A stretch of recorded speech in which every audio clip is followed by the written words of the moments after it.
Alright, so thank you for tuning in to another episode of A Business Minute. I'm your boy Sirr. And today I got another special guest of Powerlines Poetry. Alright, Mobile's own Dalonta Jones, aka Mr. Imjustbeinhonest. How's it going, bro? It's going all right, my brother. How are you? Can't complain, bro. Another day, another blessing, the way I say it. So, before we get started, if you could, just tell everybody what it is that you do. Well, I am a spoken word artist.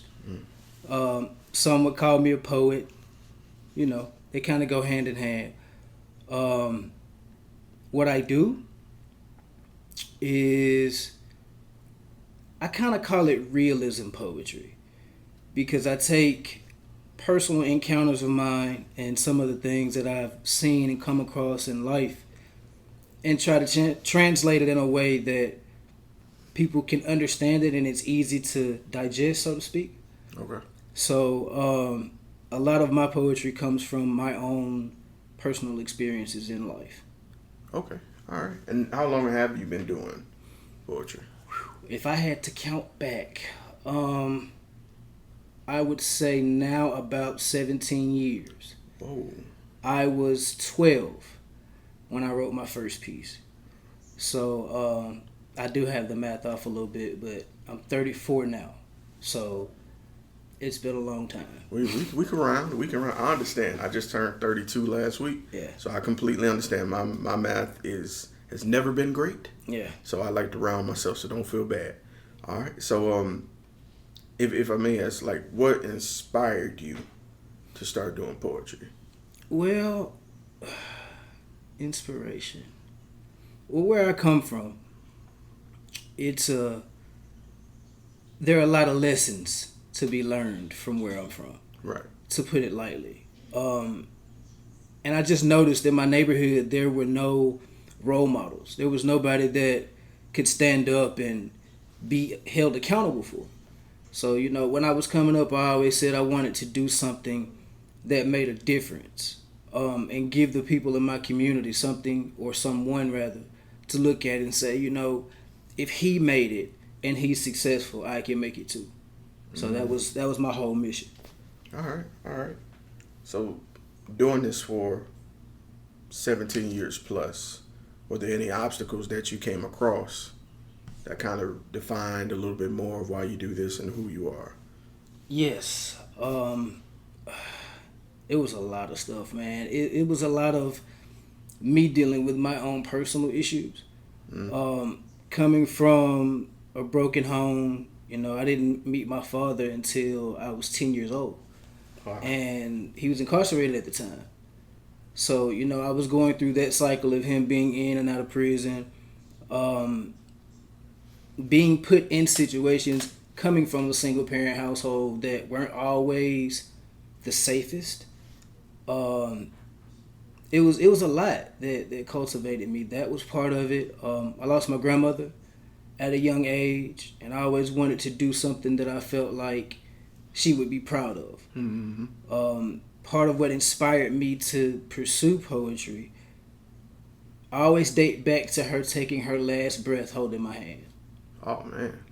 And when I'm on stage, it's like I go back to that place, and it's like, Grandma, I hope you're proud of me.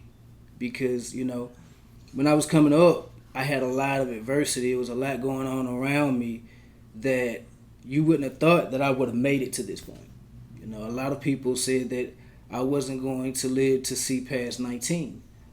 But here I am sitting before you at 34, and I've grown a lot. So I'm thankful. Poetry actually saved my life, because when I first came in the game, I was rapping. And I didn't know that that's what I was doing, because I always had this constant beat in my head. So when I would get on stage, I would kind of just go with the beat. And it took for a few people to come back to other people in my troupe and say, hey, sit him down and, you know, show him the difference. So that's kind of what you see now, is me being coached and taught more about the poetry side of the game. Okay. All right. I like that. And I was going to ask, like, is that something that you're still sharpening to this day? Like, you know, I still write a lot. I tell my troop members all the time, y'all kind of gotta like pay me no attention because everything inspires me at this point.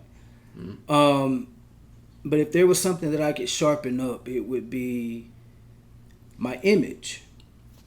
And I say my image because I feel like I could have been a lot farther in poetry had I would have been less defensive.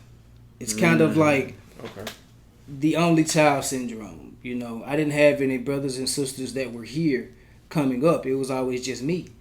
And, you know, me being a smaller guy, I always had to fight a lot. So coming into this game, and there's so much love and there's so much, you know, there's so much embrace, that was something that I had to get used to because I didn't come from that type of background or that history. So it would be basically making myself more accessible to people so that when I'm speaking to them, they can actually feel like they were there instead of being nervous when they see me coming. That is a difference. That does come with age. Because I feel like when you're younger, we can be a little bit more brash and short-tempered. Right. But as you grow and encompass more people that would like to see genuinely you grow and be a better you, you can kind of absorb that energy and that fuse becomes longer. So I agree with you on that. I agree with you. So with doing poetry, you also have a personal life. And you have to maintain that balance. So how do you maintain that balance between work and your personal life? It's hard. It's hard because what a lot of people don't understand is even when you're out and you're promoting and you're performing, it's fun, but you're still working at the same time because you're representing a brand. So you have to be careful of the things that you do and the things that you say because, you know, you're in the public eye. The city is on you. The way that I balance is I do a lot of praying. Like in the mornings, I get up and that's the first thing I do is I pray. It's almost like a inward self-check within myself that before I leave this place and go forth, let me make sure I got it right with him first. So that's mainly what I do. I pray a lot. No, that's fine. I usually ask people, you know, who I consider artists. I consider you an artist as well. What are their daily mantras? Like, how do you start your day before, you know, going out? And usually prayer is usually the go-to answer. And I was a little confused by it at first. Right. But that is a great way to kind of set the standard for the day. You know, like, first you're giving thanks to the person who gave you the ability to wake up today because it wasn't granted. And then you can now take on the day knowing that you've shown your respect to the creator who've given you this opportunity. So I think that's dope. I do. So now, harken back to how long you've been doing this and being at the age of 34, you're seeing, you know, more of the world in terms of your craft. Were there any memorable moments that you would choose that was like the defining moment of like, this is why I love poetry. This is why I do this. I have so many.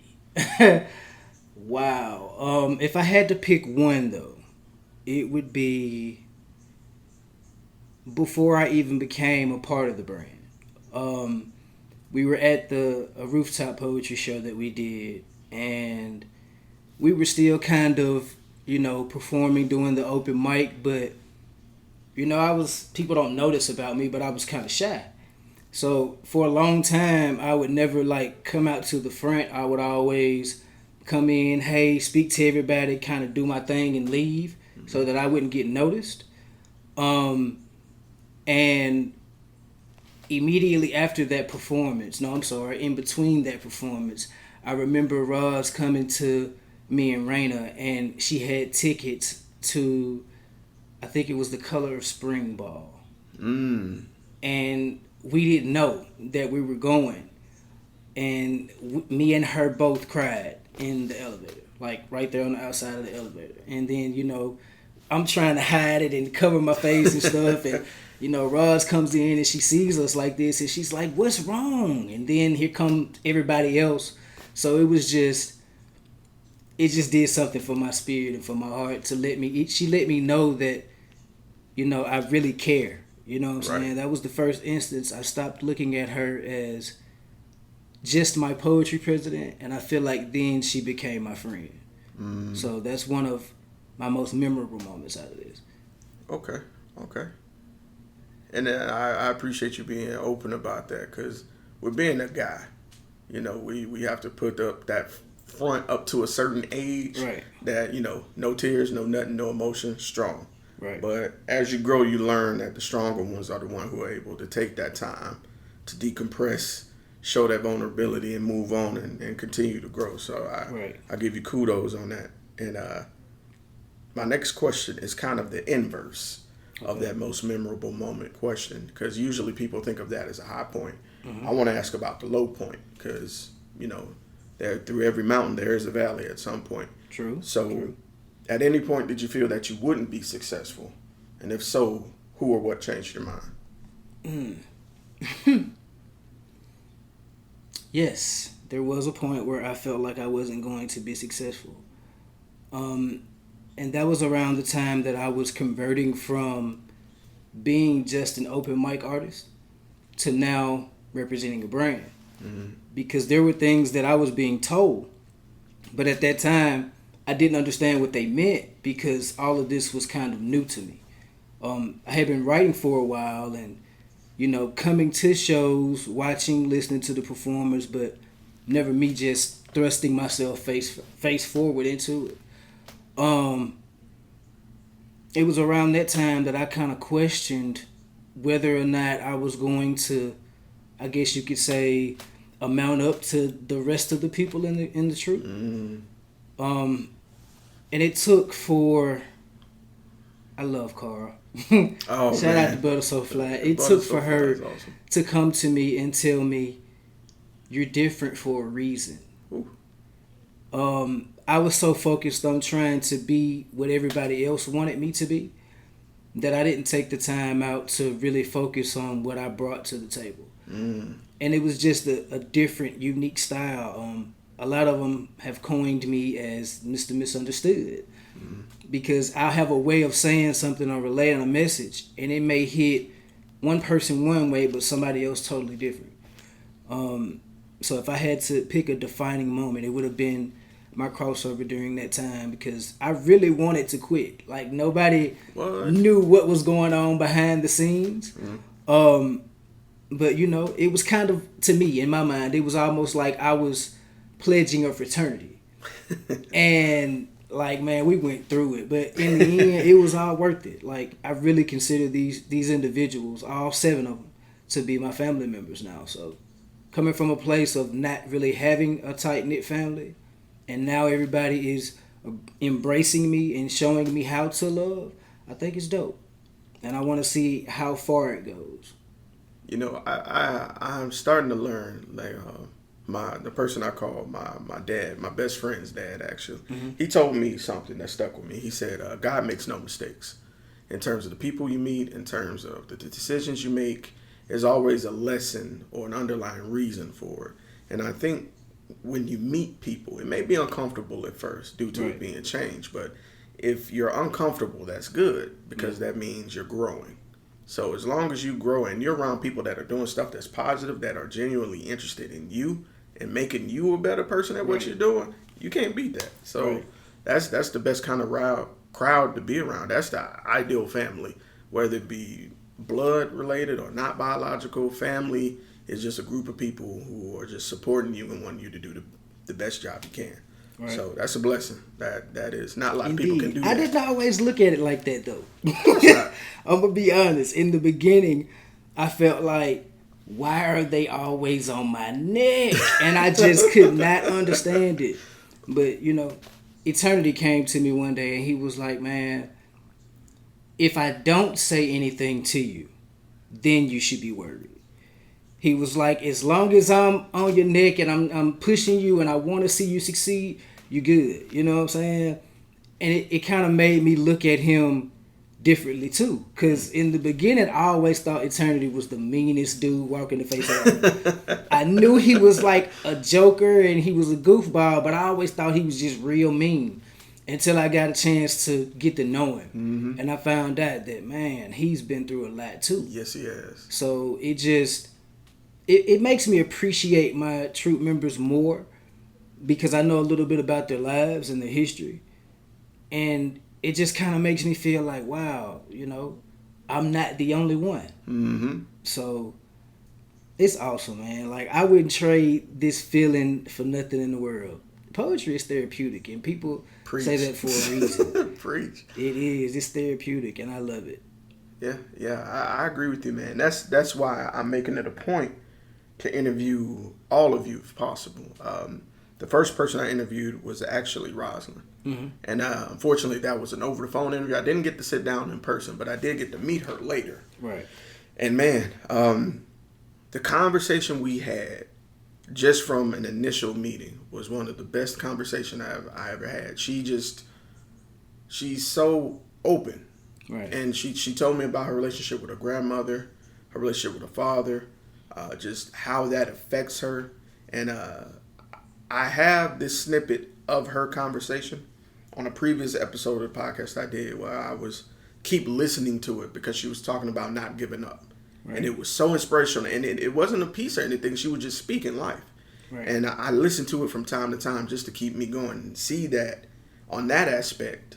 And I'm not even in the troop. I can understand because that is a leadership quality that you definitely want. You know, you want somebody that can speak life into you, you know, even if it's just one-on-one conversation. So yeah, that's awesome. And I love how all of y'all are different. all of y'all. That's why I try to support everything I can go to that y'all at. Like the last time I seen you was at the Lupus event. You and Raina was there doing pieces. Yeah. And I love seeing the reaction y'all get when y'all spit something and it catches somebody like right after you said it. Right. Like they're like, I got it. Hearing them pops in the air and the snaps. Yeah. I feel y'all on that. I feel that's y'all. Amazing too, because in the beginning I was really doing it to get some freedom for myself. Mm. In the beginning I really wasn't thinking about how my words would affect someone else. Mm-hmm. And now that, you know, I'm becoming more active and I'm traveling and I'm doing this thing more, and I'm starting to sit back and notice the responses now. Like after the Lupus event, I had a lady to walk up to me and she literally talked to me for 20 minutes about her son who committed suicide. No. And I think I did a poem called Change that day, where I talk about where I come from and the changes that I'm trying to make. And she was like, it's amazing to me that you're standing here and you're giving part of your life story. I wish my son would have had that same courage. And she didn't know it, but it was like, that's why I do this. Mm-hmm. You know, not to really get that type of reaction, but I want my words to be more than just words. You know, when I speak, I want it to be life to you. I want you to feel like I was there, you know? Right. So, that's part of what poetry is doing for me, is basically taking this imagination that I have and I'm scripting it, basically. Right. It's kind of how I look at it. Real talk. But man, it's absolutely dope. Like, man, I can't say enough about it. Right. And it's funny you mentioned that because I talked to Eternity, and it was my first time sitting down talking to him. I thought the same exact thing about him. I thought he was mean because he has a resting mean face. Yeah. Like he looks serious 24/7, but if you talk to him, he'll light up like Kyra does. Yeah. And yeah, we sat down, did the interview, and even after the interview, we continued the conversation for like a whole nother hour. Yeah. And just like Roz, just open, talking about everything. Just like Kyra, open, will tell you everything, you know. Took this horrible situation and turned it into something positive and share it with people. Just like Eternity, just like Ray, just like you, just like Roz. I can't do anything but respect it. Because you're taking that negative energy and experience and you're relating to people and giving that voice to the voiceless who may not be here or may be too afraid to speak up. So Right. kudos to y'all. Thank you. We appreciate it. no Kudos to problem. you too for taking time out of your day to interview us. And Yeah, like man. this is awesome. And we Right, are man. definitely grateful and thankful. Yeah, pleasure's all mine, brother. And my next question is what I call the long-term question. Okay. This is because I'm one of those people that like to think of the next move and the next move after that move and the next move after that move and that move. So, where would you like to see yourself, even as a part of Powerlines, in the next 1 year, Mhm. in the next 3 years, and then in the next 10 years? Wow. That's an interesting question. Okay, the next year. Hopefully within the next year, because we have so much material at this point. Mhm. Hopefully we'll all be either putting projects together or collaboratively working on a group album. I think that'd be hot. I would like to see that happen within the next year. Within the next 3, I'm not gonna say. Well, yes, I am gonna say. There I'd you like go. to be on an entrepreneur level to where now I'm really traveling with this. Now people are really starting to respect this, not only as something that we do, but more so as this is our craft. So I would like to see myself a little more involved on the traveling side, as well as the community activist side. Mhm. I would like to be able to go to more workshops where I'm speaking to children and doing poems of message. Things like the Lupus event and the museums, those type of events. Within the next 10 years. Yeah, I understand. 10, wow. It seems like a long time, but it's really not that long. Hopefully, I will be at a level in this business where Powerline starts to work for me.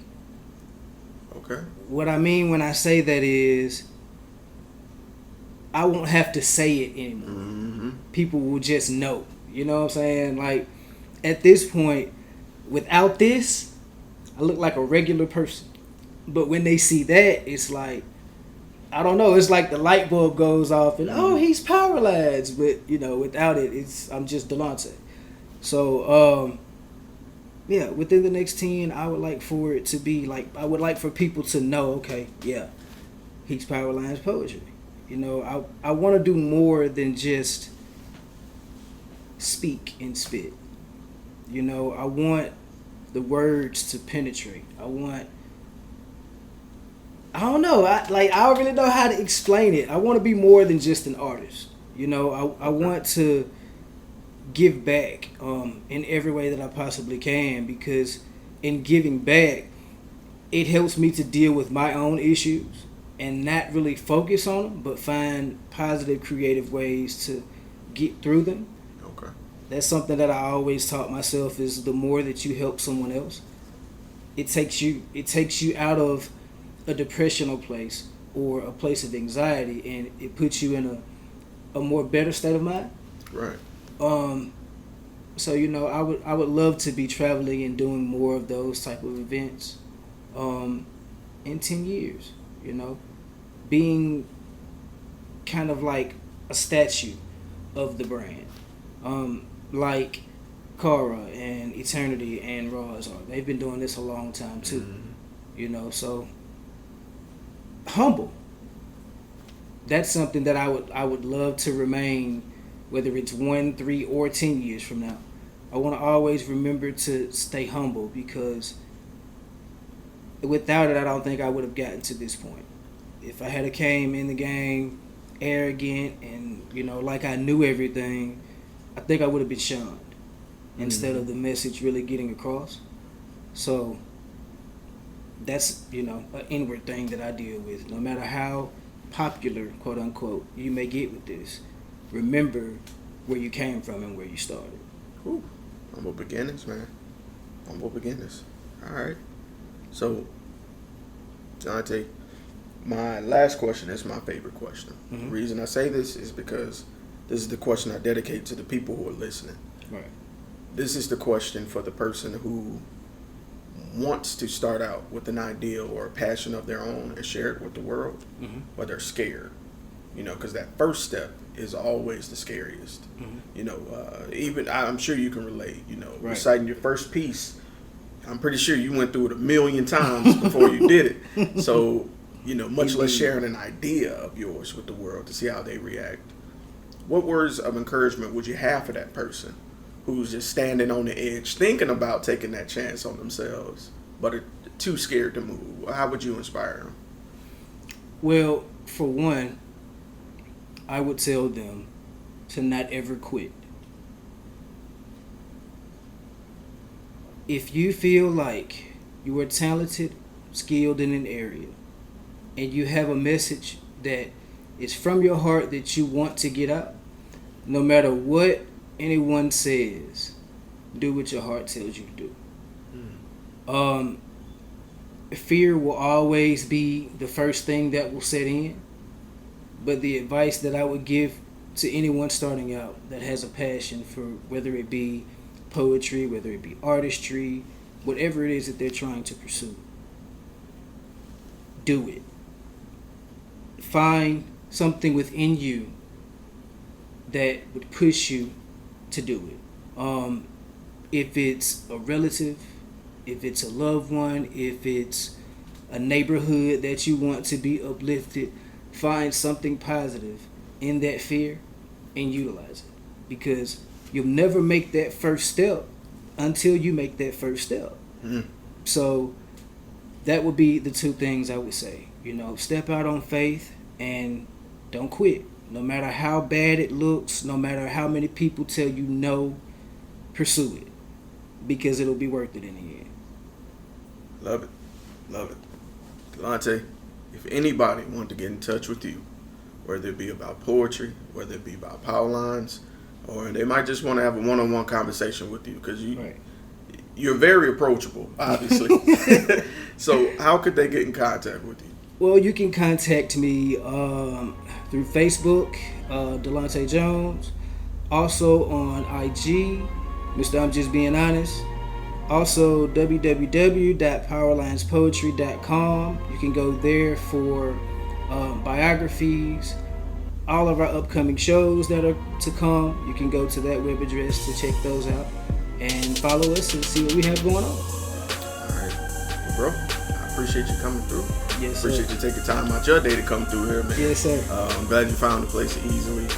And that's it, man. Appreciate Thank you. I appreciate it. So, and if you're listening, I put the links in the description of this video. God bless, bro. Okay. That's it, man. That was really dope. I told you. That was really it's dope. easier than you think.